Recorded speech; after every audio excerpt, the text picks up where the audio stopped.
Welcome to K-Catalog, your Taglish Korean compilation. 3 KIIP Level 2 Unit 4 ng workbook pa rin tayo. Application part na tayo. Let's start with Marhagi speaking. So, papakinggan muna natin yung conversation and complete yung mga blanks. 1. 다음 대화를 듣고 빈칸에 알맞은 말을 쓰세요. 그리고 말해보세요.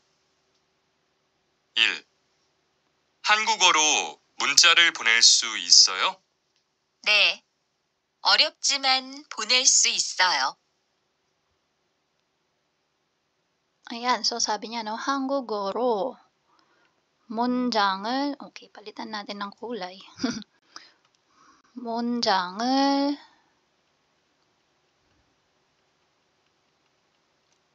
보낼 수 있어요?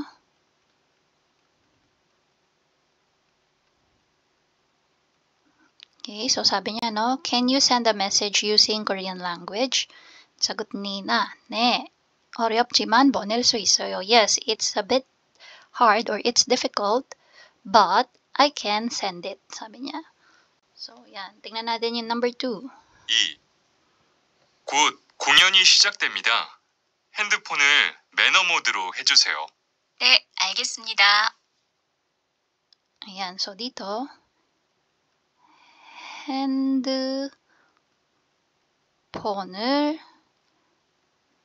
매너 모드로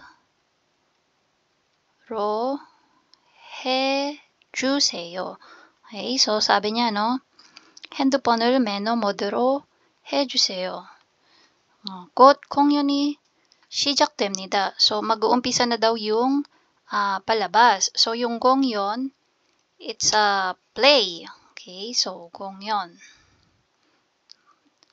공연 means show or performance. Okay, so sulat natin. Performance. Pwede ding play or show. Okay, so the show is about to, got is almost or about to start. Okay, so please put your phone in silent mode. Okay, or 핸드폰을 매너 모드로 해주세요. 사got ni na, 네, 알겠습니다. Next, number 3.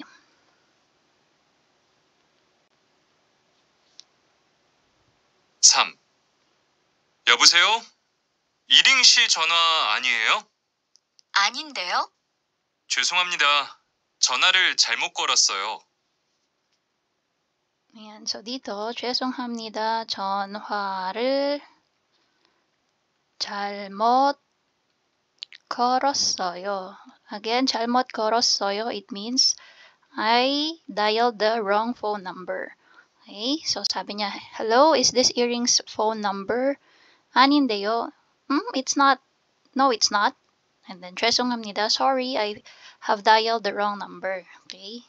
So that's for 말하기. Let's go to listen. For listening, sabi, 다음을 듣고 물음에 답하세요. Listen to the conversation and answer the question. Number 1. 대화를 하고 있는 사람은 누구와 누구입니까?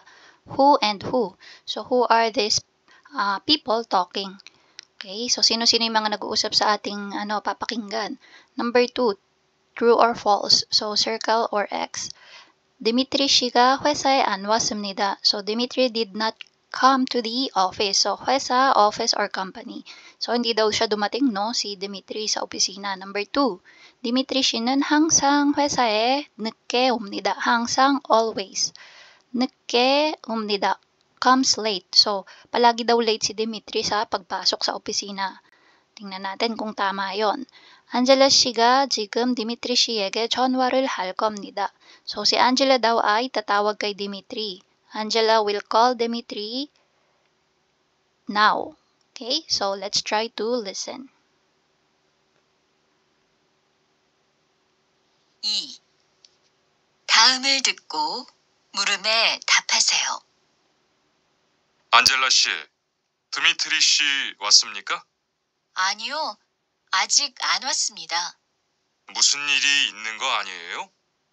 항상 일찍 회사에 왔는데 오늘은 안 오네요. 네, 그래서 제가 조금 전에 전화했지만 전화를 안 받아요. 전화를 안 받아요? 그럼 문자를 보내세요. 아마 전화기를 진동 모드로 해서 못 들었을 거예요. 네, 알겠습니다. Ayan. So, sabi, number 1, sino-sino yung nag-uusap? So, alam na natin na yung isa doon is si Angela. The other person, although yung name was not mentioned, pwede nating isipin na katrabaho niya, no? So, pwedeng katrabaho or dahil inutusan si Angela, no? Sabi niya, Kurom, monjarol boneseyo.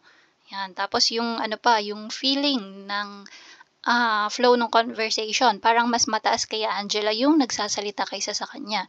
So, pwede nating isipin na si Sajang Nim yun or si Bujang Nim, Guajang Nim. So, yung mga mas mataas kaysa sa atin, the person who is higher than us, yung ating mga superior, ayan, we call them sangsa. Okay?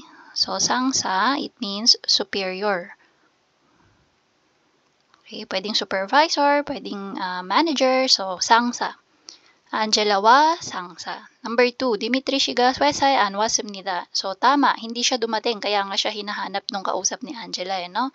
So, number 2, Dimitri 씨는 항상 회사에 늦게 옵니다. So, Dimitri always comes to the office late.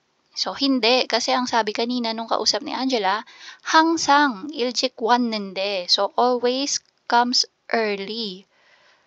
일찍 왔는데 오늘은 안 왔습니다. 사bi niya na 오늘은 안 왔습니다. Hindi daw dumating ngayong araw.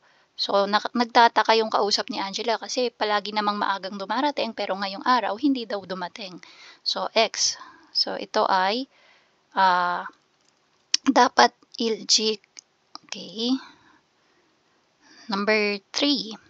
Angela 씨가 지금 드미트리 씨에게 전화를 할 겁니다. Tatawag daw ba si Angela kay Dimitri? Wrong din to. Kasi ano yung sabi ng kausap ni Angela? 문자를 보내세요. Sabi niya, no? So, may dinagdag pa siya. Sabi niya, Ama, 전화를 매너 모드로. Sabi niya, no? Parang naka-silent mode daw siguro yung phone ni Dimitri. Kaya baka hindi niya nare-receive yung tawag. Ayan. Kasi sabi kanina ni Angela, no? tinawagan daw niya. 아까 전에 전화했지만 전화를 안 받아요. Sabi ni Angela, no? Tinatawagan ko siya kanina pero hindi niya sinasagot or hindi niya nire-receive. Tapos ayun, sabi nung kausap ni Angela, 그런 문자를 보내세요. 아마 전화기를 진동 모드로, ayan, hindi pala mendo mode, 진동 모드로 해서 못 들었을 거예요. So, baka naka-silent mode kaya hindi niya naririnig yung tawag mo. Yun yung sabi nung kausap ni Angela. Okay, so that's for listening. And that's it. If you find this video helpful, please hit the like, share, and subscribe button. So I still hope to see you in the upcoming videos, and again, thanks for watching.